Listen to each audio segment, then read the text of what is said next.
So ఇప్పుడు ఎవరన్నా ఒక డ్రగ్స్ తీసుకొని, ఎందుకంటే జనరల్గా డ్రగ్స్ గురించి ఎక్కువ మాట్లాడా, ఎందుకంటే చట్టంలో ఉన్న ప్రొవిజన్స్ చెప్తే ఇంకా వినియోగం పెరిగే అవకాశం ఉంటుందేమో అనే ఉద్దేశంతో ఎప్పుడు నేను మాట్లాడగాని.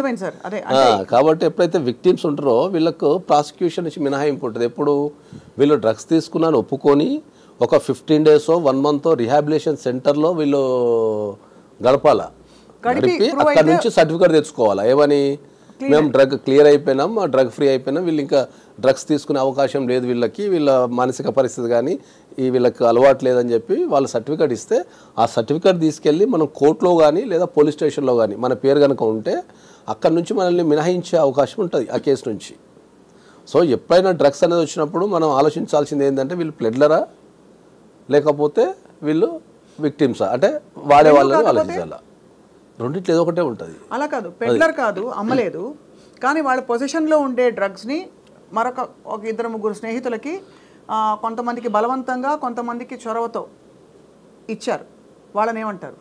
ఇప్పుడు ఎవరిది పొజిషన్లోనన్నా డ్రగ్స్ కనుక ఉంటే చట్టంలో ఏంది అంటే మనం ప్రతిదానికి ఒకటి కమర్షియల్ క్వాంటిటీ అని ఉంటుంది. అదే అంటే ఇప్పుడు గాంజా ఉందనుకో ఒక వ్యక్తి ఎంతవరకు క్యారీ చేయొచ్చు, ఇట్లా రకరకాల డ్రగ్స్ ఎంతవరకు క్యారీ చేయొచ్చు, అసలు క్యారీ చేయకూడదు అనేది చట్టంలో స్పష్టంగా నిర్వచించిన టేబుల్ ఉంది. అవును.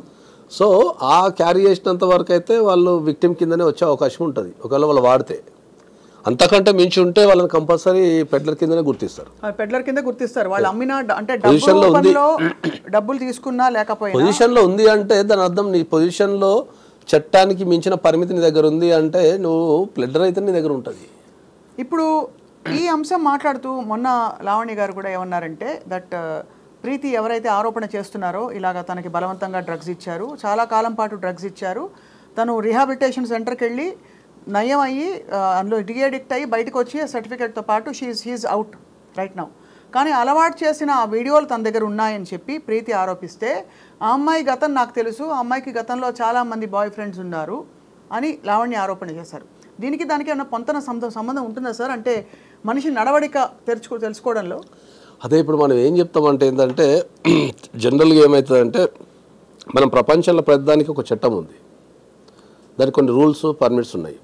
ఇప్పుడు ఒక అమ్మాయి కనుక ఇప్పుడు నేను ఎవరికైనా బలవంతంగా పనిచేసిన అనుకో, ఆ పరిస్థితికి వాళ్ళు లొంగిపోయినా, సపోజ్ తప్పించుకోవడానికి వీలు లేదు లేకపోతే ఒక చేయాల్సి వచ్చిందని లొంగిపోయినా దాని తర్వాత వాళ్ళు కంపల్సరీ రిలీజ్ కావాల్సిందే, ఎందుకంటే అది నిజంగా బలవంతం చేసినా లేకపోతే స్వతంత్రంగా తీసుకున్నా అని.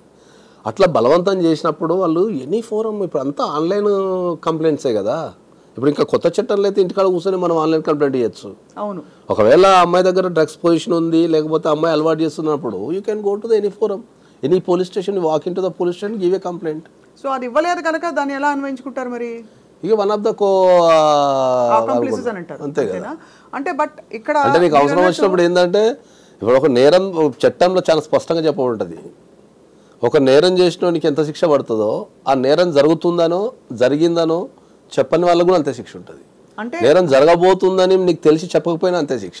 కానీ అది బెదిరింపుకి లోనయ్యి ఆ బెదిరింపు వల్ల నేను బయట చెప్పలేదు, మా వ్యక్తిగత జీవితాలని ఎక్కడ బయట పెడతారని ఆ బెదిరిస్తూ మా ఫోన్లు లాక్కుని ఇలా చేశారనే ఆరోపణని దాన్ని ఎంతవరకు తావిస్తుంది? ప్రాక్టికాలిటీ ఆలోచించండి. ఈ రోజులలో ఫోన్లు లాక్కోవడం అనేది, బెదిరించడం అనేది ఒక వ్యక్తిని మనం బంధించగలుగుతామా? ఇప్పుడు నా ఫోన్ ఉంది అనుకుందాం, ఇప్పుడు నన్ను బెదిరించారు, మీరు బెదిరిస్తే నేను ఇక్కడ నుంచి ఒక 100కి కాల్ చేయలేనా, లేకపోతే ఒక వాట్సాప్కి నేను ఒక మెసేజ్ పెట్టలేనా? ఇప్పుడున్న డిపార్ట్మెంట్లు మ్యాక్సిమం డిపార్ట్మెంట్లు ఇంక్లూడింగ్ ఏసీబీ అనుకోండి, నార్కోటిక్స్ అనుకోండి, తర్వాత పోలీస్ వ్యవస్థ కానీ ప్రతి పోలీస్ స్టేషన్కి వాట్సాప్ ఉంది, షీ టీమ్స్కి వాట్సాప్ ఉంది. ఒకవేళ ఇవ్వాలనుకుంటే కంప్లైంట్ ఎక్కడి నుంచి అని ఇవ్వచ్చు నువ్వు. సో అయితే మరి ఇందులో డ్రగ్స్ పొజిషన్లో ఉన్న వాళ్ళు శిక్షార్హులు డెఫినెట్లీ. పోలీసు వాళ్ళు కనుక ఫైండ్ అవుట్ చేస్తే డెఫినెట్లీ పోలీసు వాళ్ళు ఫైండ్ అవుట్ చేస్తే గతంలో ఒక మోతాదు దొరికింది కాబట్టే ఆ ఫలానా సదరు వ్యక్తి లావణ్య అనే అమ్మాయి కొంత రిమాండ్లో ఉన్నారు కొంతకాలం పాటు, 45 days. ఒకవేళ ప్లెడ్లర్ కింద దొరుకుంటూ ఉండొచ్చు అంతే. అంటే ఆ కేసుకు సంబంధించి అయితే నాకు ఐడియా లేదు. దాని వరకు అయితే జైలుకి వెళ్ళిందని అవగాహన అయితే ఉంది నాకు, అంతేగాని ఎన్ని రోజులు వెళ్ళింది అక్కడ దా కేసు, ఏం డ్రగ్స్ పట్టుబడ్డాయి లేకపోతే ఎందుకు 45 days ఉండాల్సిందో అయితే నాకు ఐడియా లేదు. కాకపోతే అక్కడ ఒకవేళ ప్లెడ్లర్ కానీ వాళ్ళకి సహాయకుడు కానీ ఉంటే కొద్దిగా ఎక్కువ రోజులు పెట్టే అవకాశం ఉంటుంది. గౌరవ న్యాయస్థానాలు ఎప్పుడూ కూడా సమాజ పరిరక్షణ అలాగే దేశ భద్రత గురించి ప్రాథమికంగా ఒక మౌలికంగా ఆలోచిస్తుంది కాబట్టి ఈ మొత్తం వ్యవహారం నాగేశ్వరరావు గారు మీరు చూస్తూ వచ్చారు. ఎక్కడెక్కడ పొరపాట్లు జరిగాయి అంటారు? అంటే తెలుసో తెలియక కొంత అందరూ ఇన్వాల్వ్ అయిపోయి ఒక పాయింట్ అయ్యాక వాళ్ళు తప్పుకుని ఇది ఇలా అవుతుందంటారా, లేక బలవంతంగా నిజంగానే అందరినీ ఇన్వాల్వ్ చేయబడి ఈ విధమైన, అంటే ఎందుకంటే చిక్కుముళ్ళు చాలా ఉన్నాయి. ఫలానా వ్యక్తికి ఏదో రిలేషన్షిప్ ఉందని, ఆ రిలేషన్షిప్ ఉండబట్టి ఎక్కడో రేప్ కేసు అటెంప్ట్ కూడా ఉందని చెప్పి ఆ కేసు పెట్టడం లావణ్య, మస్తాన్ సాయి అనే వ్యక్తి, ఇవన్నీ ఇన్వాల్వ్ అయిపోయి చిక్కుముళ్ళు. ఇందులో ఈ కేసు ఆత్మ ఏమిటి మీ దృష్టిలో sir? What is the most important thing ఇందులో? ఇప్పుడు దీంట్లో మీరు అడిగింది ఏంటి అంటే, ఇప్పుడు ఒక్కొక్క ఈ సమస్యని మనం చాలా కోణాల నుంచి చూడాల్సి వస్తుంది. అవును, ఒక అడ్వకేట్ కింద చూస్తే ఒక రకంగా అనిపిస్తుంది, కరెక్ట్. సామాజిక పరంగా చూస్తే ఇంకో రకంగా అనిపిస్తుంది, చట్టపరంగా చూస్తే ఇంకో రకంగా ఉన్నది, అవును, మీడియా పరంగా చూస్తే ఇంకో రకంగా ఉన్నది. అవును, దీన్ని ఏ కోణాల నుంచి మనం విశ్లేషించాలి దీన్ని ప్రధానంగా? ఇప్పుడు ఒక అడ్వకేట్ పరంగా నేను చూసినా అనుకుందాం, టెక్నికల్గానే చూస్తారు, లీగల్గా ఏంటి అడ్వకేట్ పరంగా కనుక చూస్తే ఏంటంటే, ఇప్పుడు ఏదైతే ఏదైతే ఇష్యూ ఉందో అది మ్యాక్సిమం మార్కెట్లో అందరి జీవితాలలో ఉంది. ఒక యూత్లో ఉన్న ఒక 20-30% కేసెస్ మా దగ్గర నా టేబుల్ పైన రోజు 2-3 ఉంటాయి. ఏం కేసులు? ఈ పెళ్లి చేసుకుంటా అని చెప్పి, పెళ్లి చేసుకోకపోవడం, మోసం చేసిండని చెప్పేసి ఈ కేసులు పెట్టడం, వీళ్ళు వాళ్ళ మీద పెట్టడం, వాళ్ళు వీళ్ళ మీద పెట్టడం, దొంగతనాల కేసులు పెట్టడం, ఇరికించడం లాంటి కేసులు, ఈ రిలేషన్షిప్స్కి సంబంధించిన కేసులు చాలా ఉన్నాయి. ఈ కేసు ఎందుకు పాపులర్ అయింది అంటే ఏంటంటే, వాళ్ళు కొద్దిగా రాస్తారు నిజ సెలబ్రిటీ కాబట్టి జనాలు కొద్దిగా ఆసక్తి ఉంటుంది కాబట్టి మనం ఈ కేసు పాపులర్ అయింది. అవును, ఇట్లాంటి కేసులు రాష్ట్ర వ్యాప్తంగా ప్రతి పోలీస్ స్టేషన్లో ఉన్నాయి. ఇంతకంటే ఘోరమైనవి వీడియోలు దొరికినవి ఉన్నాయి, ఇంకా అన్నీ ఉన్నాయి. కాకపోతే ప్రధానంగా ఏంటంటే, ఈ కేసు అనేది కొద్దిగా పాపులర్ కేసు కాబట్టి ఇంకా అది పాపులర్ అయిపోయింది. అవును, అది సమాజ పరంగా చూస్తే దీనికి ఇప్పుడు అడ్వకేట్ పరంగా నేను చెప్పదలుచుకున్నది.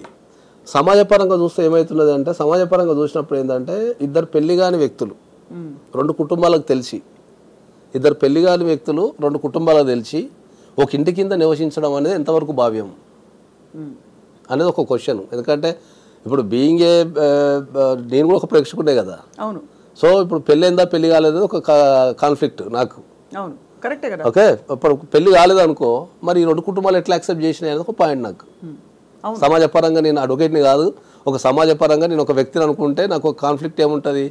అరే వీళ్ళ కుటుంబం తెలుసు అంటున్నారు, వాళ్ళ కుటుంబం తెలుసు అంటున్నారు, మరి వీళ్ళిద్దరు ఒక 11 years రిలేషన్షిప్లో ఉన్నప్పుడు ఈ 2 కుటుంబాలు ఏం చేసినాయి అంటే, సమాజంలో ఇప్పుడు ఈ ఇష్యూ ద్వారా ఏంటి అంటే, మీరు సమాజంలో ఒక 2 వ్యక్తులు పెళ్లి కాకుండా నివసించవచ్చు అనేది మీరు మెసేజ్ పంపిస్తున్నారా? అది వ్యాలిడా ఇన్వాలిడా అనేది చట్టపరిధిలో ఏముంది అంటే ఈ విషయంపై?